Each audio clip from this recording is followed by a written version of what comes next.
Georgia. Welcome to Your Weather on North Georgia Television. Today we will have scattered thunderstorms with mixed clouds and sun. Isolated thunderstorms in the evening. There will be a high of 86 and a low of 70.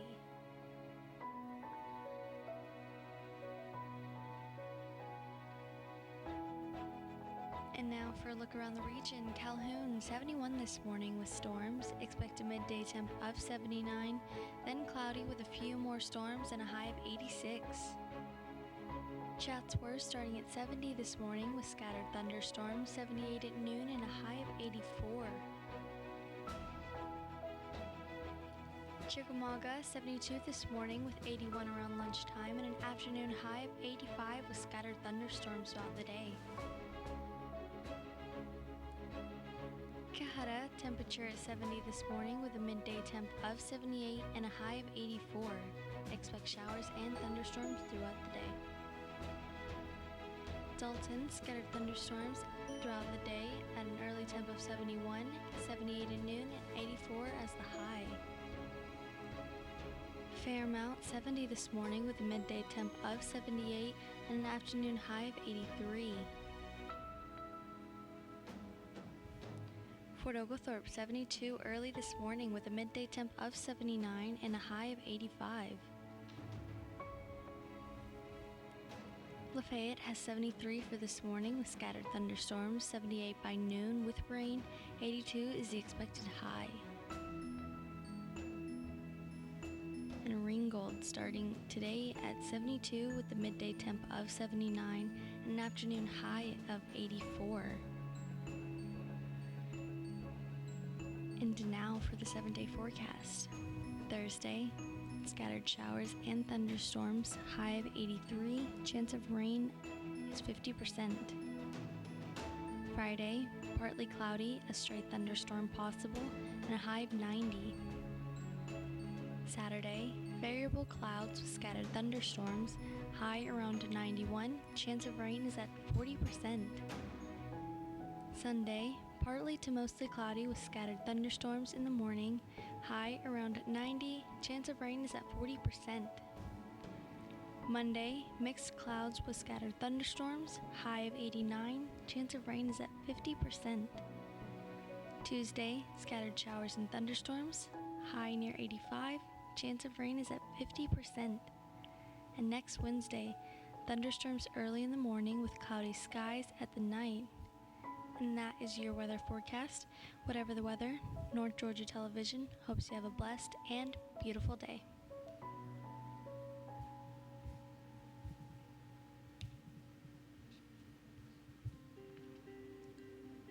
And now for the local obituaries. Eric Mendoza, age 17. Eric Mendoza of Dalton, Georgia, departed this life Saturday, June 15th at the Scottish Rite Children's Hospital in Atlanta, Georgia. Mass of Christian burial will be celebrated on Wednesday, June 19th at 12 noon at St. Joseph Catholic Church with Father Duvon Gonzalez officiating. Interment will follow at the Ponders Whitfield Memorial Gardens. Eric's family will receive friends at the Ponders Melrose Chapel on Wednesday, June 19th from 9 a.m. until 10:30 a.m. Robert Pops Wayne White. Robert Pops White of Adairsville, Georgia, passed away on June 11th. Robert served his country with pride during the Vietnam era while stationed in West Germany. Service to celebrate the life of Mr. Robert Wayne White will be held Saturday, June 22nd at 11 a.m. at Ponders Melrose Chapel. Family will receive friends at the funeral home from 5 p.m. until 9 p.m. Friday. Ann Lamb, age 63. Ann Lamb of Dalton passed away on Monday, June 17th at her residence. Funeral service will be held Saturday, June 22nd at 2 p.m. at the Pleasant Grove Chapel of Joy and People's Funeral Home with Reverend Alfred Turley officiating. Evelyn Poe, age 84. Miss Evelyn Poe of Dalton passed away on Monday, June 17th at the Quinton Memorial. Funeral service will be on Wednesday at 3 p.m. at the Chapel Love Funeral Home. Burial will be in the Whitfield Memorial Gardens.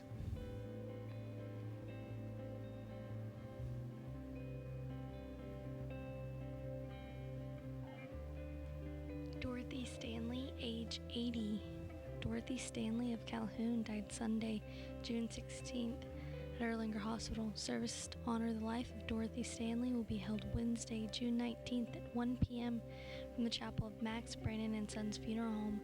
Reverend Dwayne Scheidex, Reverend Gary Hibberts, and Reverend Michael Hunt officiating.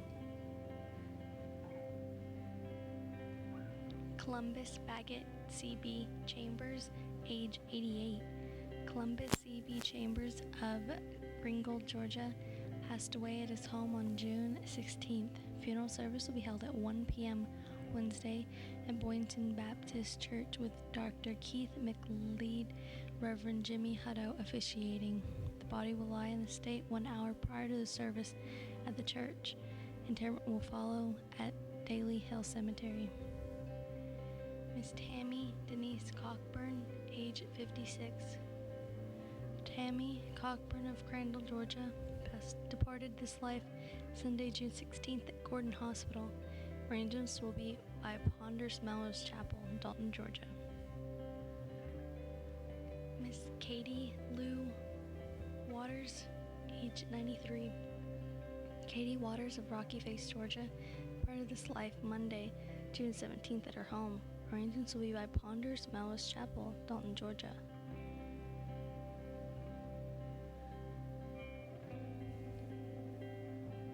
And those are the local obituaries. Stay tuned for your local news.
Good morning, Northwest Georgia. I'm Aaron Scott. And I'm Adam Scott.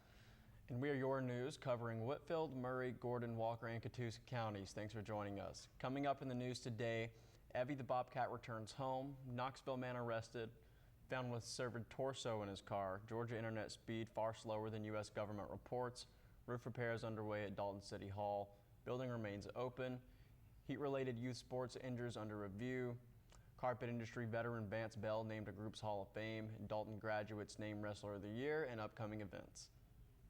First up, officials with the Reflection Riding Arbitrium and Nature Center posted on their website Monday that Evie the Bobcat is back home in her enclosure after simply showing up. Officials at the Nature Center posted on their page last week that someone broke in and stole Evie and tried to take the bald eagle. We at WDNN have been keeping track of Evie's journey, and we are very pleased she's home safely. It's great to hear. And that's awesome news. It was about time. It only took 2 or 3 days. That's great. It's always good when you find a bobcat. Always great. Next up, a Knoxville man faces vehicular homicide charges after a police officer found a severed torso Sunday morning in his vehicle. Knox County court records show authorities discovered the body after pulling over Dory DeBreece Johnson, age 29. An officer first stopped Johnson after seeing him failing to maintain a single lane on travel on I-40 West near mile marker 388. Johnson drove away, however, according to records. The Knoxville Police Department officer stopped him again after seeing him driving onto Sutherland Avenue. The officer tried to turn on Johnson's ignition and saw the upper part of the man's body lying in the passenger floorboard. Police believe Johnson was driving and intoxicated. He said he was blitzed, according to a warrant. When he was in the car with him, Johnson said he and the passenger had switched seats. The warrant states the officer then went back to the scene where the victim was believed to have hit on the interstate and found the lower half of the body at the scene of impact. It appears Johnson struck and killed the man, identified as Daryl Eugene Butler, 65, of Knoxville. Butler's wallet was also found at the scene. On Sunday morning, authorities shut down part of Sutherland Avenue for several hours. KPD said it was assisting the Tennessee Highway Patrol in its investigation. KPD declined Monday to discuss the circumstances and referred questions to THP. Warrants indicate the officer first tried to stop Johnson about 3:30 a.m. Sunday on I-40. He had been driving erratically, records state. The warrant states that upon approach to the vehicle, the suspect was yelling out the window that he had to get his family's home. He then drove off. The officer followed him and saw him onto Sutherland Avenue. The report says Johnson was driving the wrong way on the road, striking a curb and blowing out a tire. Johnson then went back into his lane, crossed to the right, and hit a utility pole, at which the point vehicle came to arrest. Investigators allege he ran away from the wreck from the driver's side, but police caught up to him and brought him back to the car. At this point, authorities asked Johnson if he had been drinking. He responded that he had been drinking 1,800 tequila, but could not give an amount, which is pretty crazy. It is crazy. I mean, the summer of 19 seems to have the most homicides that I've ever noticed. Facts. Next up, a newspaper report that internet speeds in Georgia are far slower than what has been reported by the federal government. An analysis of internet speed test results by the Atlanta Journal-Constitution found the internet speeds were about 1/4 as fast as those reported by the Federal Communications Commission. The newspaper reports the internet speeds averaged about 6.3 megabits per second in Georgia from June to December of 2017. That's far below the FCC's estimate of 25 megabits per second.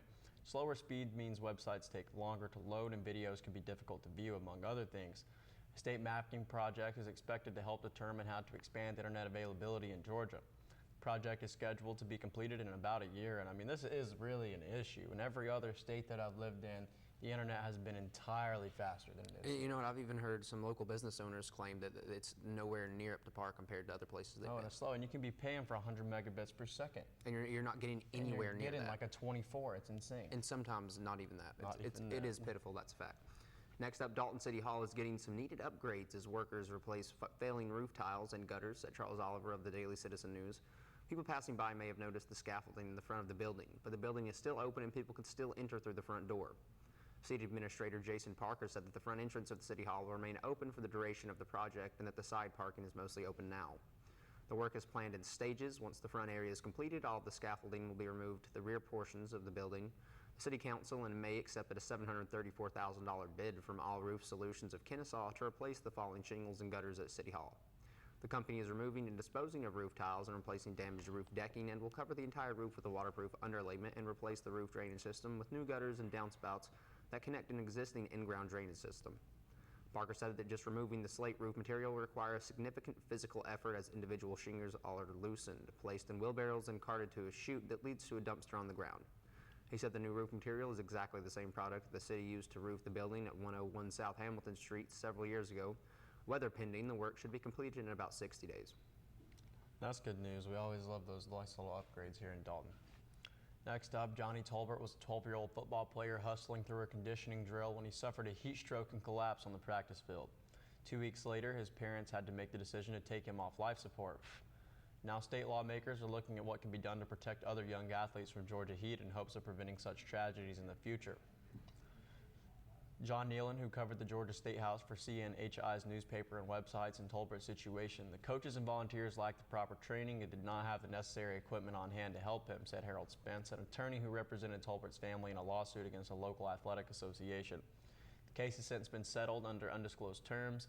Instead of using ice to cool Tolbert's body, coaches fanned the player with wet towels as they waited for an ambulance at the Atlanta area public park. They were out there volunteering, doing the best they could do with what they had, but they were provided with deficit resources, and on a number of levels, Spence said they went out to say, adding that it was a sort of perfect storm for this type of calamity to occur. The temperature was hovering above 90 degrees when Tolbert fell to the ground during a July practice 3 years ago, as his parents watched on from the sideline in horror. His temperature registered at 106 degrees when he arrived at the hospital. In 2015, another young Georgia player, Roddick Williams, died after overheating at a football practice in Waynesboro. Nationally, heat illness was flagged as the leading cause of death and disabilities among high school athletes, according to a decade-old study from the Centers for Disease Control and Prevention. This cited the measure forming the legislative panel that now bears Tolbert's name. More than 9,000 heat-related illnesses afflict high school athletes every year, according to the CDC. Representative Casey Carpenter A Republican from Dalton, who is leading the Legislative Study Committee, said he partially attributes the problem to a wave of young players who have not acclimated to the rising temperatures or built up their aerobic capacity before taking the field. Carpenter says he thinks there's some truth in the fact that kids are not getting outside and they're inside all the time, and then all of a sudden their mom says, "All right, you're going out for football today," and they have issues. Carpenter, who coaches youth sports, said he's wary of any additional mandates, but he said he sees an opportunity to do more and to ensure coaches are educated about the risk and what to do when a player overheats. Spence, the attorney, told lawmakers that he would like to see more consistent oversight when it comes to heat-related illnesses and more uniformity in how athletic associations handle them. He said he is also hoping for a broader cultural shift. He also said the part of what has to change is the Spartan-type culture, where there are no limits, that we need to have a culture that prevails, a safety culture that makes it okay for a kid who's feeling physical distress to let the coach know. And you know, this is a big fact. I mean, drink your water, drink your water, drink your water. We're basically just giant plants with complicated emotions. Exactly right, and I would have to agree with Carpenter on this. Kids are not outside like they used to be. They're not, and I can totally see how they would overheat very easily. Yep. Stay hydrated.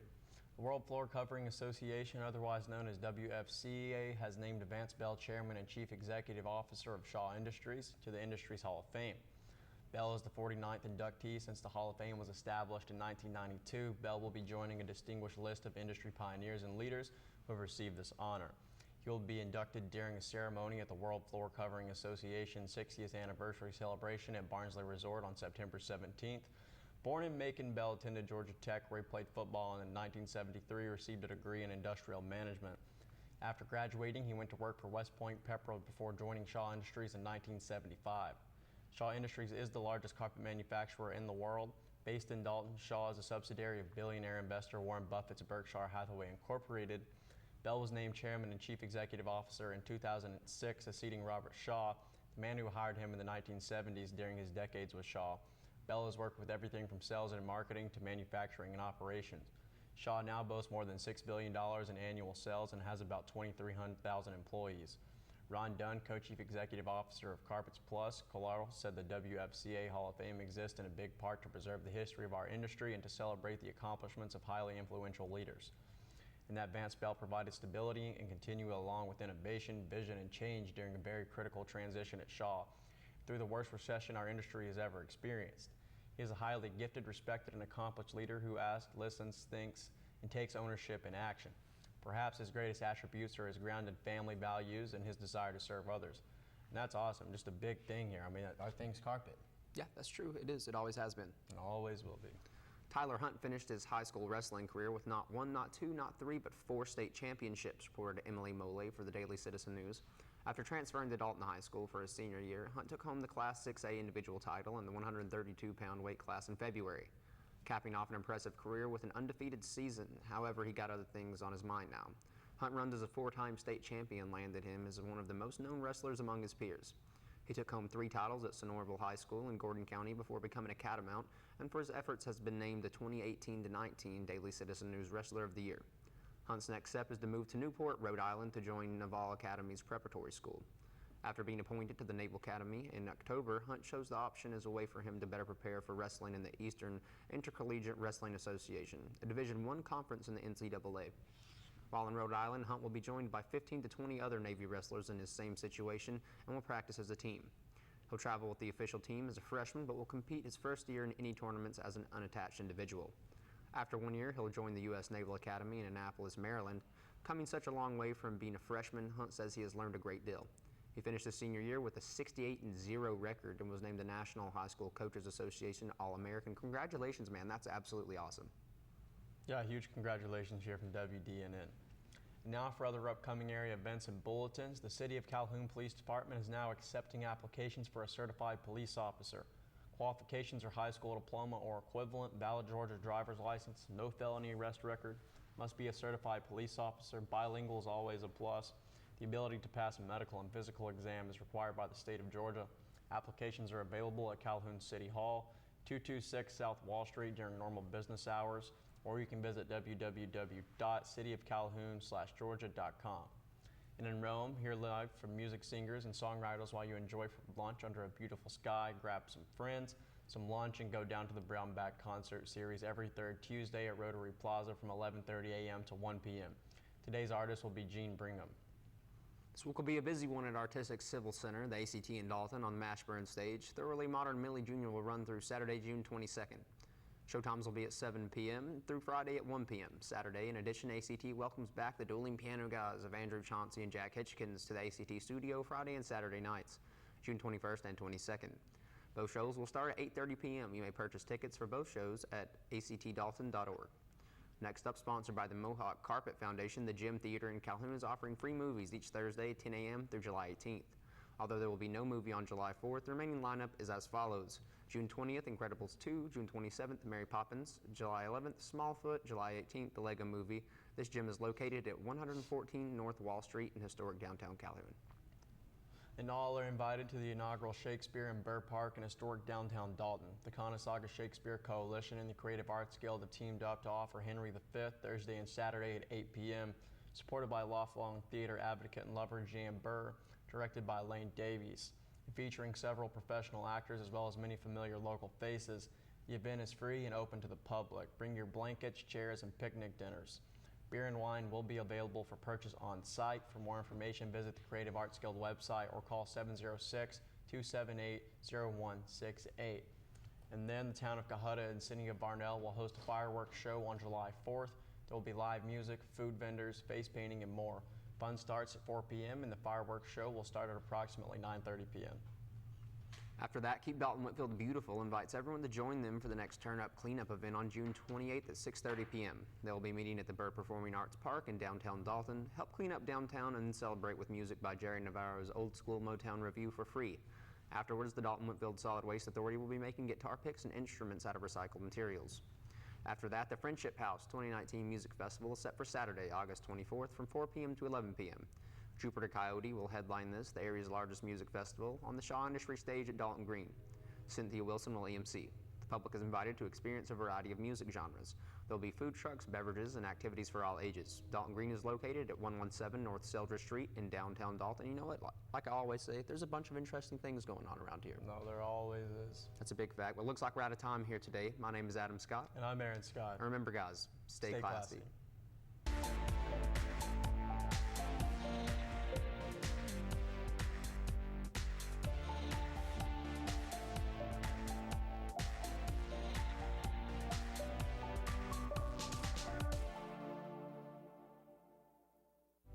With VidLink, we're taking TV, streaming, and video to the next level with one simple app. Having all the channels in HD is a huge plus. The quality of the picture on each channel is untouched by anything on the market right now. I would highly recommend VidLink to all my friends. One thing I love about VidLink is the restart feature. If I turn on the TV and it's 10 minutes into a show, I just hit that restart button and I get to watch the whole thing. Contact us today to learn how you can get linked.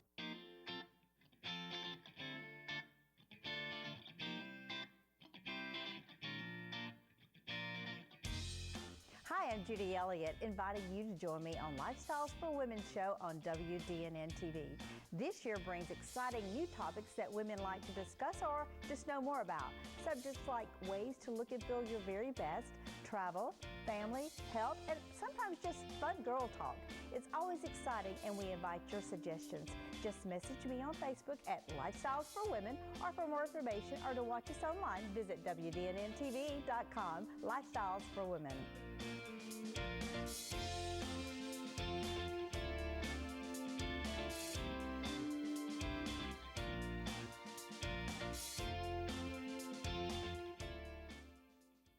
While the word cancer can strike fear at the deepest level of our souls, in the case of skin cancer, the prognosis is very good.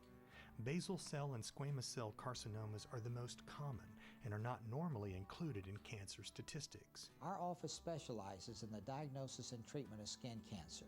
If you're concerned about a mole or freckle that may be changing, give us a call. Most treatments can be performed in our office in about 15 minutes with very little discomfort. I am a nurse, a firefighter, a college student, a mother, and I am an American soldier. I will always be ready for every storm and disaster that threatens my community. I will always be there to protect my neighbors, my family, and my country. We are the Army National National Guard. We are the Army National Guard. We are the Army National Guard. Visit nationalguard.com to learn more about part-time service.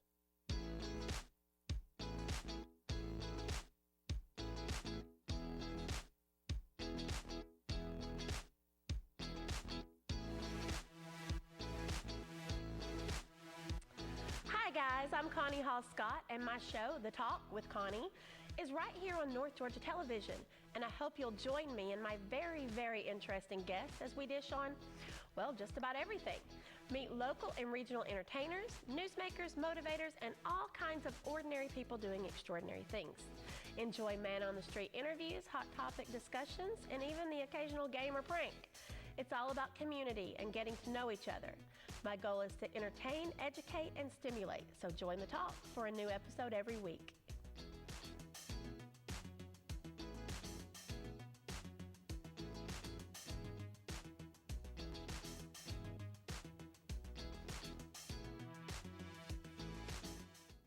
First Bank of Calhoun and First Bank of Dalton are proud to serve our communities, providing the products you need plus the personal service you expect from your hometown bank. We offer the latest technology, like customized instant-issue debit cards, InstaPay, and more. And with our experienced First Elite bankers, switching to First Bank has never been easier. Stop by and see what sets us apart. First Bank of Calhoun and First Bank of Dalton, your bank for life. Member FDIC.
Cancer.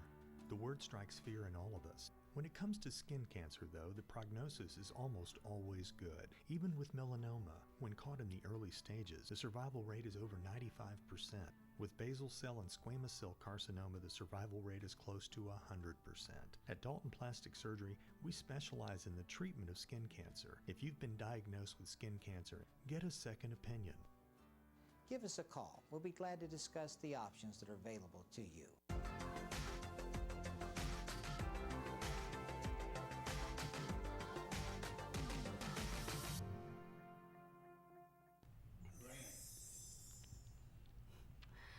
Welcome, this is Corelli Frere and Veronica Estrada, and we are your local news covering Whitfield, Murray, Catoosa, Gordon, and Walker counties. And we are going to present to you a 30-minute program for our Hispanic community. Bienvenidos a sus noticias locales del noreste de Georgia. Ya sabe que somos sus noticias, ¿verdad? Cubriendo los condados de Whitfield, Murray, Gordon, Walker, Catoosa. Y gracias por acompañarnos en un programa más. Ya estamos listos para traerles lo que viene siendo las mejores noticias.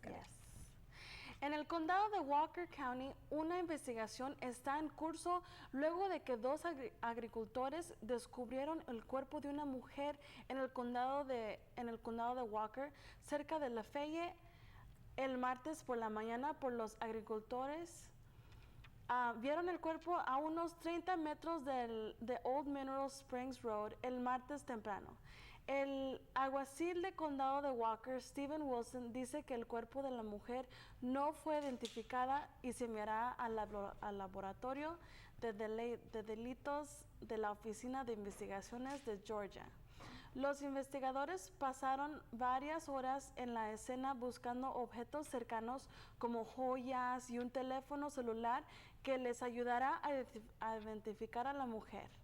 El sheriff Wilson dijo en la escena que no vieron ningún daño físico como una herida de bala a primera vista. La mujer tiene tatuajes, por lo que se espera que se puedan ayudarlos a identificarla. Wilson dice que tal vez alguien que viva fuera de la ciudad pudo haber abandonado el cuerpo. Dijo que hay muchas carreteras conduciendo a la I-59 y hay mucha gente que viaja por allí y creen que alguien tiró el cuerpo sin vida de la mujer. Wow, la investigación aún sigue y todavía no se sabe nada de este caso, si ya identificaron a la señora. Bueno, pues déjeme contarle que en otras noticias, Johnny Tolbert era un jugador de fútbol de 12 años que, bueno, pues atravesaba un simulacro de acondicionamiento cuando sufrió un golpe de calor y se derrumbó en el campo. Y bueno, pues estaba desmayado. 2 semanas más tarde, sus padres tuvieron que tomar la difícil decisión de sacarlo del soporte de vida. Ahora, los legisladores estatales están mirando qué se puede hacer para proteger a otros atletas jóvenes del calor.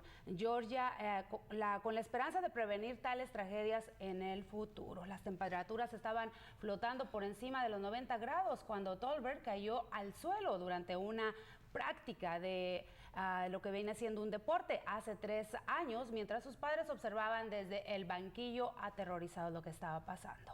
Sus temperaturas se registró a 106 grados cuando llegó al hospital en el 2015. Otro joven jugador de Georgia, Roderick Williams, murió después de sobrecalentarse en la práctica de fútbol en Waynesburg, según lo que dijeron las autoridades. Más de 9,000 enfermedades relacionadas con el calor afecta a los atletas de la secundaria que representan a lo que viene siendo este problema. Y también, bueno, pues Casey Carpenter, un republicano de Dalton que está liderando el comité estudio legislativo, dijo: en parte se atribuye el problema a una ola de jugadores jóvenes que no han estado aclimatados a las temperaturas crecientes, a un aumento de su capacidad de hacer ejercicios antes de tomar el campo. Ese fue un caso muy difícil porque pues los papás tuvieron que tomar esa decisión y sabemos que los deportes pues son algo muy, los entrenamientos son algo muy difícil para muchos jovencitos y pues ahora los legisladores quieren cambiar algo de eso. Sí. El hombre del condado de Murray que no recibió a sus hijos durante el fin de semana del 19 de mayo, finalmente fue acusado el jueves pasado por la oficina de sheriff del condado de Murray County por agresión agravada y amenaza a actos terroristas. Jeffrey Allen Stanford de Murray County, de 34 años, trató de apuñalar a un hombre de una pareja que cuidaba a los niños este fin de semana. Permaneció en la cárcel del condado de Murray el lunes y su fianza se fijó en $4,000. Stanford se enojó mucho cuando descubrió que otra pareja tenía a sus hijos para el fin de semana que los quería. Así que condujo su bicicleta de tierra hacia donde estaban sus hijos y la pareja e intentó apuñalar al hombre que los cuidaba. Poner a los niños la bicicleta de la tierra y conducir antes de que los agentes pudieran llegar a la escena. Fue el propio padre de Stanford quien supuestamente le dio a los niños a esta dicha pareja después de que la madre de los niños le dio permiso para vigilarlos ese día. El hombre casi apuñalado dijo que si no hubiera saltado hacia atrás habría sufrido más que el rasguño menor que recibió en su parte superior izquierdo del pecho. Wow. Yeah. Bueno, pues en otras noticias hablemos del presidente de los Estados Unidos. Donald Trump celebra la ley de Florida para casar a indocumentados. El presidente considera que más entidades deben aplicar la misma norma. El presidente Donald Trump elogió el gobierno republicano de Florida, Ron DeSantis, por firmar la ley que se permiten a las ciudades santuarios para los inmigrantes indocumentados y exige que las agencias policiales de la identidad cooperen con las autoridades federales de inmigración durante el proceso de aprobación. Activistas de diversas organizaciones migratorias de defensa de derechos civiles alertaron a los indocumentados de visitar Florida debido a que corrían peligro de ser capturados bajo la nueva reglamentación. El gobernador de Florida, Ron DeSantis, acaba de firmar el proyecto de ley que prohíbe la ciudad de santuario en el estado y obliga a todas las agencias policiales a cooperar con las autoridades federales de inmigración, escribió el mandatario y recalcó que la norma prohibirá proteger a indocumentados en la entidad. La norma prohíbe a los gobiernos locales promulgar políticas de santuarios que protejan a los inmigrantes indocumentados. Con la medida, todas las agencias policiales en la Florida tendrán que cooperar con los agentes de inmigración y control de aduanas. Sin embargo, defensores de inmigrantes advierten que la norma en una carta en blanco para cazar indocumentados, por lo que han lanzado varias alertas para evitar la entidad. Y en otras noticias, Kareli, te cuento que Florida, pues Nueva York ya aprobó las licencias para lo que viene siendo las personas indocumentadas. Así es que vamos con una y nos quitan otra. En el condado de Whitfield, el Dr. Andrew C. Bland ha sido nombrado vicepresidente y director médico de Hamilton Healthcare System. Bland llega a Hamilton de la Comisión Mixta, donde fue el director médico de la División de Evaluación de la Calidad de la Salud antes de su papel en TGC. Bland estaba con el Hospital Sisters Health System en Illinois y un sistema de 15 hospitales donde se desempeñó como director y calidad oficial médico principal, entre otros deberes adicionalmente. Bland fue el dedicado asistente de desarrollo de donde profesor asociado de medicina en la Facultad de Medicina de la Universidad de Illinois. Antes de unirse a este hospital, Bland completó de sus estudios de licenciatura en Biología Estructural y Celular en la Facultad de Artes Liberales de la Universidad de Illinois en Champaign. Illinois se graduó con honores, obtuvo su título de médico de Facultad de Medicina de la Universidad de Illinois en Peoria, Illinois, y completó residencias combinadas, su medicina interna y pediatra en St. Francis Medical Center en Peoria, seguido de una boca de nefrología en los hospitales y clínicas de la universidad. Yes. Y bueno, pues felicidades para él, que ahora ya pues él y su esposa quieren venir a lo que viene siendo a estar activos aquí en la comunidad de Dalton y pues más que nada estar más trabajando con ellos. Así es que bueno, pues qué bueno, nos da muchísimo gusto que ya tengan un nuevo vicepresidente. Oye, bueno, pues déjame decirte que seguimos con las políticas. El gobierno del presidente de Andrés Manuel López Obrador ha sido claro con los inmigrantes.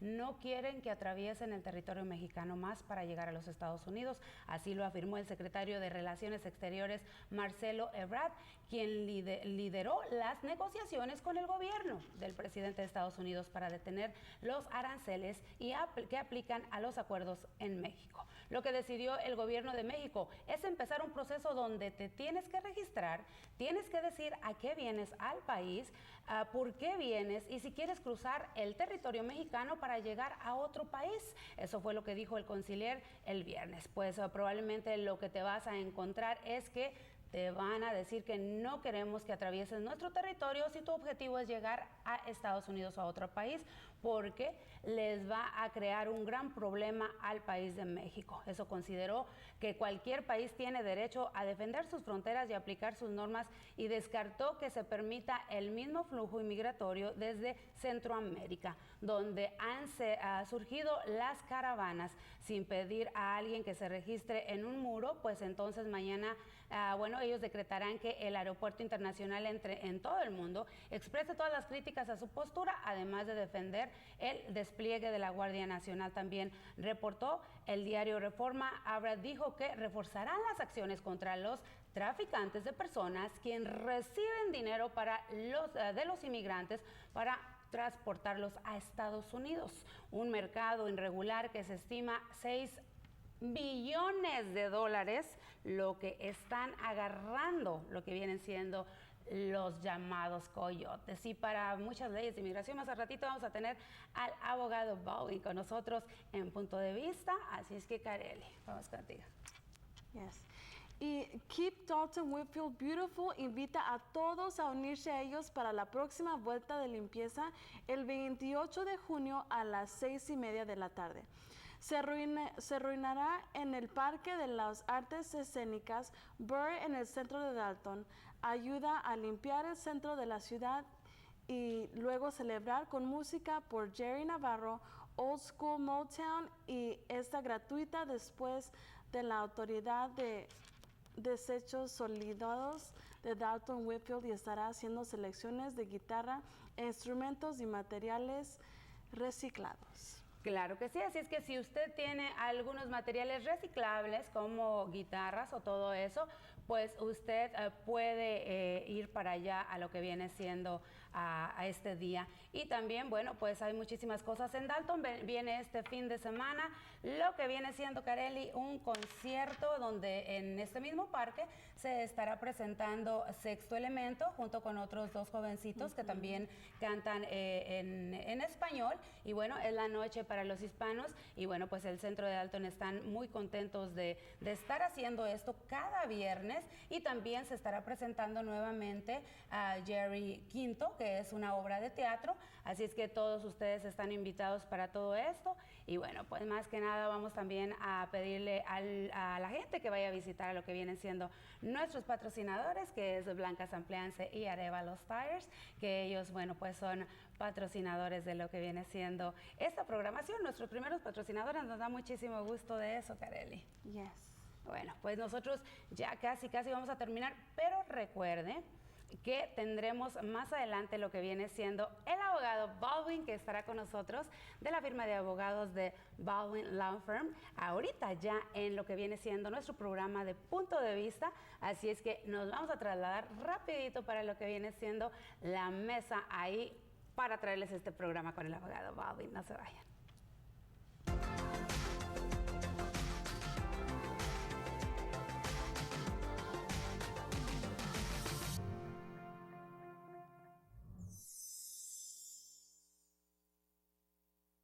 First Bank of Calhoun and First Bank of Dalton are proud to serve our communities, providing the products you need plus the personal service you expect from your hometown bank. We offer the latest technology, like customized instant-issue debit cards, InstaPay, and more. And with our experienced First Elite bankers, switching to First Bank has never been easier. Stop by and see what sets us apart. First Bank of Calhoun and First Bank of Dalton, your bank for life. Member FDIC. Precision Chemical and Paper Supply is locally owned and operated by Damon Duckett, serving our community for 40-plus years. We can supply all your away-from-home needs. Business-to-business products include janitorial, food and beverage, facilities and ground, office products, and packaging. Located at 101 Bryant Avenue in Dalton.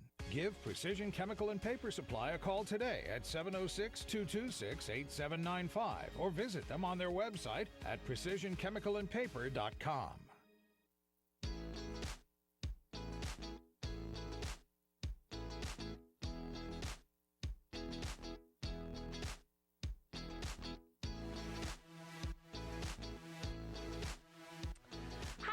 I'm Connie Hall Scott, and my show, The Talk with Connie, is right here on North Georgia Television. And I hope you'll join me and my very, very interesting guests as we dish on, well, just about everything. Meet local and regional entertainers, newsmakers, motivators, and all kinds of ordinary people doing extraordinary things. Enjoy man-on-the-street interviews, hot topic discussions, and even the occasional game or prank. It's all about community and getting to know each other. My goal is to entertain, educate, and stimulate. So join the talk for a new episode every week.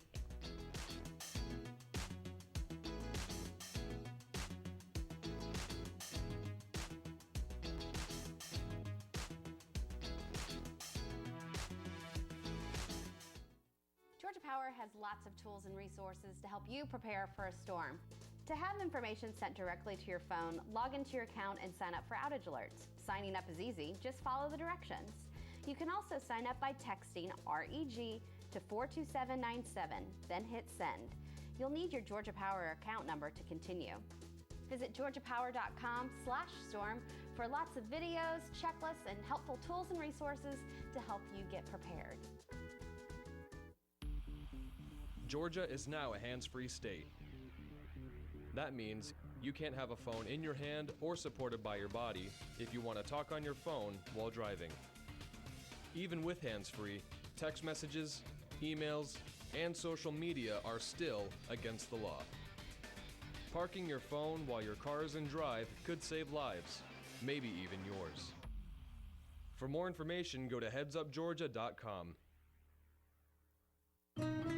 From your first savings account to your first car, from your first home to your first business.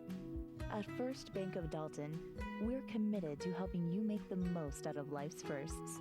We know the importance of working with a community bank where decisions are made right in our office.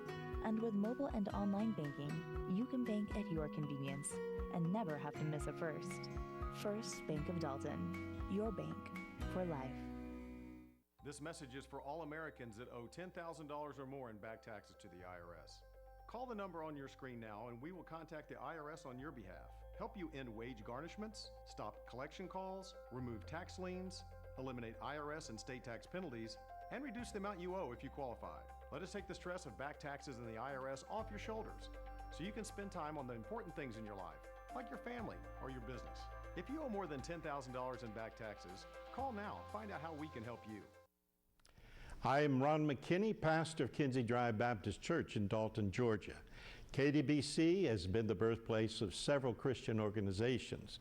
It was the birthplace of Christian Heritage School 30 years ago, and through the Academy of Fine Arts, Labrie Symphonic Orchestra was founded by KDBC members Gene and Betty Lindauer. The ministry of KDBC reaches around the world with the missions of To Every Tribe Ministry, and I was a founding member of North Georgia Fellowship of Christian Athletes in 1992.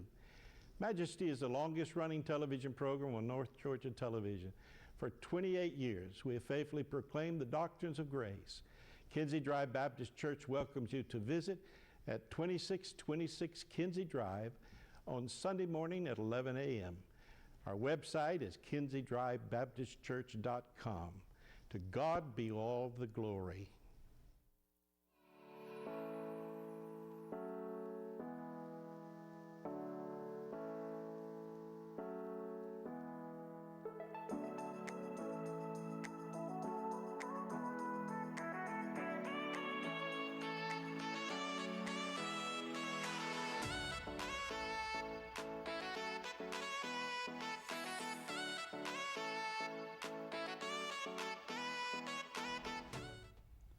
Bueno, después de las noticias que tuvimos ahí para todos ustedes, pues ya estoy aquí con lo que viene siendo mi invitado el día de hoy en su programa que es Punto de Vista, que ya sabe que este programa es para usted, es para la comunidad, para que ustedes vengan y participen y se sienten aquí en esta silla y en esta mesa conmigo, su servidora Verónica Estrada. Así es que bueno, les voy a presentar a un excelente amigo y extraordinario abogado de leyes de inmigración, el abogado Baldwin. Abogado, ¿cómo está? Muy bien, muy bien. Gracias por dejarme venir y hablar contigo hoy.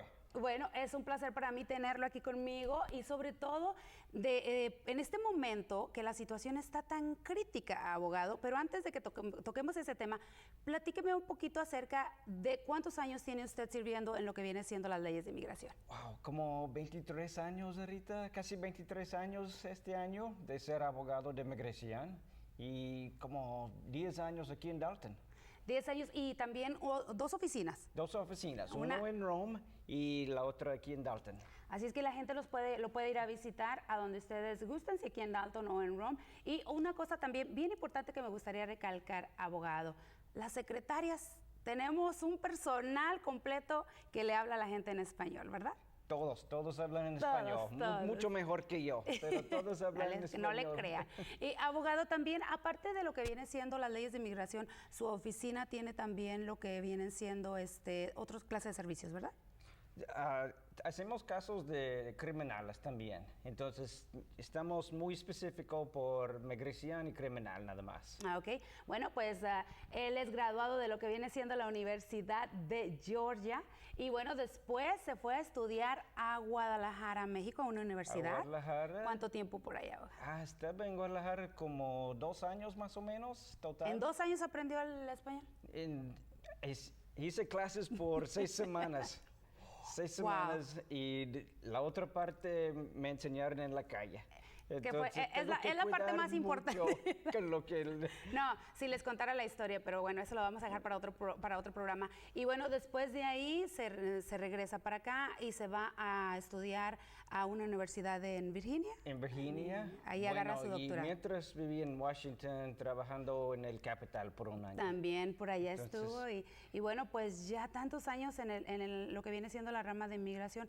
Y bueno, pues para la gente, mucha gente de ustedes ya lo conoce y me da muchísimo gusto tenerlo aquí conmigo porque nosotros nos echamos unas aventuras muy bonitas en lo que viene siendo una programación que él tiene de radio y bueno, pues ahora está aquí conmigo acompañándome en este programa. Muchísimas gracias, abogado. Y lo que más me gustaría tocar ahorita el tema es de lo que es el tema de inmigración, donde, bueno, pues dimos una noticia donde, bueno, pues ya les van a otorgar lo que vienen siendo licencias en Nueva York a las personas, pero nos dan un golpe bajo con esta ley en Florida, abogado. ¿Cómo la gente va a ser afectada con esa ley? Bueno, con varias cosas están cambiando con lo que está pasando en los cortes ahorita de inmigración. Entonces, y lo que estaba escuchando en las noticias ayer sobre las licencias que van a dar en Nueva York. Y muchos te dicen, ¿cómo que se pueden dar licencias a gente ilegales? Ya mucha gente no sabe que todos los estados lo hicieron antes. Exacto. Fue hasta después del 2001 de los terroristas de Nueva York. Fue después eso que los estados empezaron de quitar la licencia de la gente. Antes de eso, todos los estados le dieron licencia a cualquier persona. Entonces, eso no es nada nuevo, es que es como están rezando al tiempo antes. Sí. Pero también hay muchas cosas en el corte ahorita, muchas cosas que va a ir al Supreme Court este año, que va a afectar migración. Uno, creemos, es la DACA. Wow. Pero sí, estamos esperando muchas decisiones de los jueces ahorita que va a afectar todo el mundo de migración. Bueno, pues ojalá y que pues sea algo bueno. Hablemos un poquito de DACA. Por ejemplo, DACA es algo que para la gente que apenas nos está mirando, DACA es algo que ayuda a nuestros jóvenes que llegaron pequeños. Sí, mucha gente dice el Dream Act. Es por gente que llegaron aquí como niños antes de que cumplieran 16 años y antes de 2008 que estaban aquí. Muchos niños llegaron aquí desde niños, desde bebés, y este es el único país que conocen. Entonces, este fue un programa que hizo el presidente Bush primero. Bueno, él trató de hacerlo, el Congreso no lo pasaron y después Obama puso este programa. Wow. Y ahorita están tratando de cerrarlo. Wow. Entonces pues, mire, abogado, más al ratito cuando regresemos de este corto comercial, pues vamos a platicar un poquito acerca de eso y de un tweet que puso el presidente de los Estados Unidos, que está pues muy, muy fuerte. Así es que regresamos, vamos a los cortos comerciales y ya regresamos.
Hi, I'm Lori McDaniel, host of The Local Scene.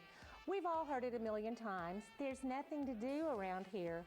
Well, The Local Scene exists to prove that statement wrong. We promote events, festivals, fundraisers, and exciting news about what's going on in Northwest Georgia. If you're looking for something to do, tune in. If you've got an event or something special you want to promote on the air, let us know so you can be a guest on the show. Hey, free publicity doesn't grow on trees, you know. If you'd like to be on The Local Scene, please email WDNN at info@WDNNTV.com with the subject line, The Local Scene, or call us at 706-278-9713. Nothing to do, as if.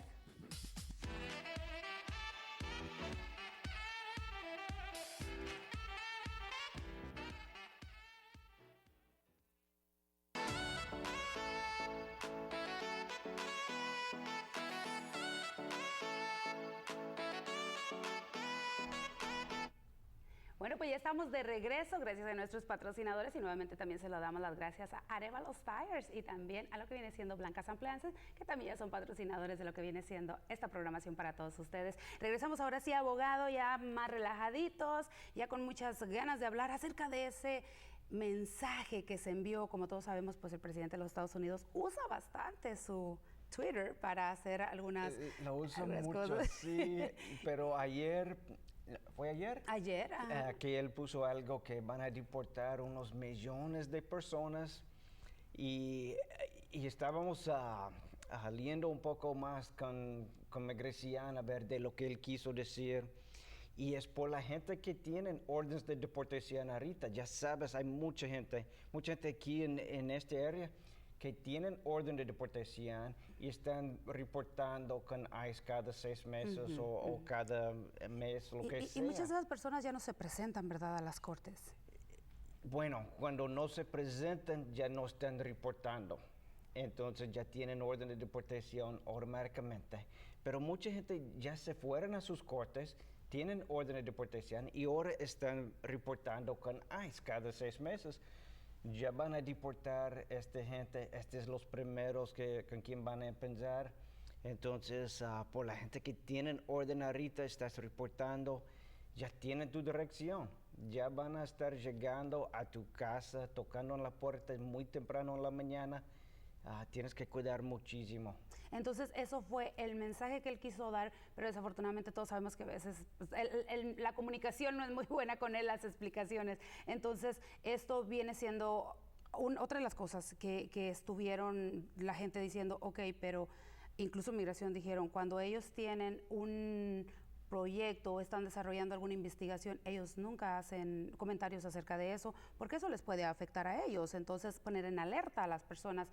Entonces hubo una vez en Alabama, parece que un senador de Alabama dijo algo, alertó a su comunidad, entonces, de California, perdón, alertó a la comunidad y parece que se metió en un grave problema. Entonces, ¿ahora qué está pasando? Si el presidente está dando esa alerta a la comunidad. Está haciendo, bueno, pero él no está hablando de algo específico, de tan específico, pero sí es cierto, es casi igual y fue raro que él lo hizo el día que empezó con su elección nuevo. Yo creo que fue por un parte de eso, pero también, sí es cierto, ICE estaba un poco enojado o sorprendida, quiero decir, que él lo puso, que él dijo eso a todo el mundo. Bueno, abogado, el tiempo aquí en la televisión corre recio, pero dígame un poquito cómo la gente a usted lo puede contactar, cualquier caso de inmigración que la comunidad tenga, si son arrestados, que más adelante esperamos tenerlo para que nos hable un poquito de los derechos que tienen las personas cuando son arrestadas, pero ¿dónde lo pueden localizar, abogado? Bueno, aquí en Dalton, muy fácil, el 1139 Walnut Avenue está aquí, como 3 cuadras de aquí. Cerquitas. Y el número es muy fácil, 706-217-1717. Es un número súper fácil y si necesitas llamarnos, llámenos con cualquier problema, ya te ayudamos. Sí, efectivamente, así es que bueno, yo se los recomiendo de verdad, ya aparte de conocerlo como abogado, lo conozco como amigo, es una excelente persona, hace tantas cosas que bueno, el tiempo a mí se me va rapidísimo y bueno, pues más que nada fue un placer para mí tenerlo aquí conmigo, abogado. Muchísimas gracias, esperamos que la próxima vez tengamos más tiempo para estar acá. Ojalá que sí, gracias Verónica. Bueno, pues así es que esto es todo lo que tenemos para ustedes en Punto de Vista y primeramente Dios, el próximo viernes estaremos de regreso con sus noticias y otro programa más de lo que viene siendo su programación que ya sabe, es para usted, para la comunidad. ¿Tiene información que darle a la comunidad? Llámenos, aquí estamos listos para atenderlo.